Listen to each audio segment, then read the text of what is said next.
Monsieur le président, madame la ministre, mes chers collègues, sans surprise, les députés de la majorité gouvernementale et les sénateurs de la majorité sénatoriale ont réussi à se mettre d'accord en commission mixte paritaire sur le projet de loi pour la protection du pouvoir d'achat. Nous avions assisté au Sénat à l'annonce des fiançailles entre la droite et le gouvernement. Nous pouvons maintenant féliciter les heureux mariés qui se sont dit oui. Le panier de la mariée est pourtant amer. Dans sa version initiale, le texte du gouvernement prévoyait des mesures pour protéger les pouvoirs d'achat qui étaient largement insuffisantes. Ainsi, le bouclier social du gouvernement prévoit la revalorisation des prestations sociales et du point d'indice des fonctionnaires à 4 %, la revalorisation des retraites de base de 1,1 %, alors que l'inflation est de 6 %. En réalité, ce ne sont que des mesures de rattrapage partiel de la perte de pouvoir d'achat des Françaises et des Français. Le gouvernement préfère faciliter le versement de primes temporaires dans les entreprises plutôt que d'inciter les patrons à augmenter les salaires.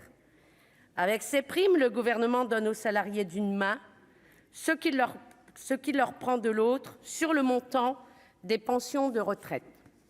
Au Sénat, la droite a changé la dot avec des nouveaux reculs sociaux, en ajoutant à la liste des mesures de pouvoir d'achat la défiscalisation des heures supplémentaires et la suppression des cotisations sociales des employeurs sur les heures supplémentaires. Le texte a été aggravé. Pour résumer, avec le gouvernement, nos concitoyens ne perdront que 2 % de pouvoir d'achat en 2022. Avec la droite sénatoriale, ils devront travailler davantage pour gagner autant qu'en 2021. Les efforts sont toujours demandés aux salariés. Par contre, les entreprises et les plus riches qui ont profité de la crise ne paieront pas un euro supplémentaire. Les efforts de la droite et du gouvernement pour refuser la taxation des superprofits sont particulièrement éloquents.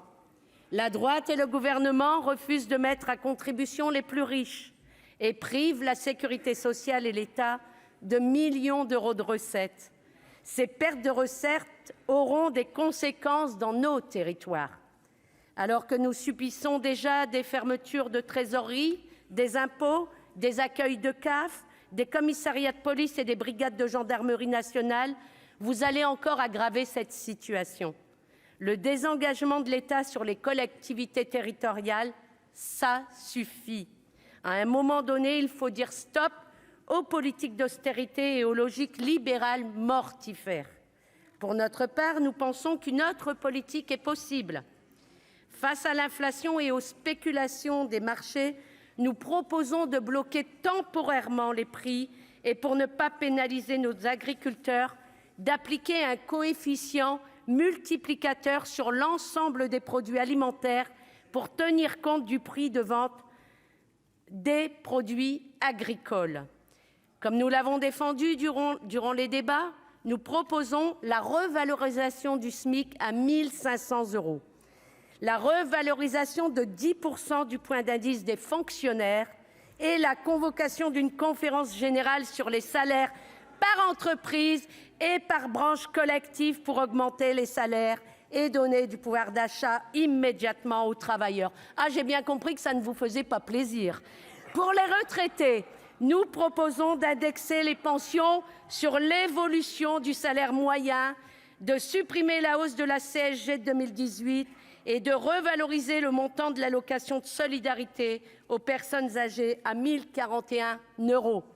Pour les jeunes, autre grand oublié du gouvernement, nous proposons la création d'une garantie autonomie pour les 18-25 ans de 1 102 €. Enfin, pour les collectivités, nous demandons la mise en place d'un bouclier énergie pour compenser la hausse de leurs dépenses et la compensation de la revalorisation du point d'indice des fonctionnaires territoriaux. Ces mesures sont possibles dès lors que l'on accepte de taxer les superprofits des entreprises pétrolières et gazières, que l'on rétablit l'impôt sur la fortune ou que l'on rétablit les cotisations du CICE qui ampute le budget de l'État de 20 milliards d'euros par an. Voilà les propositions.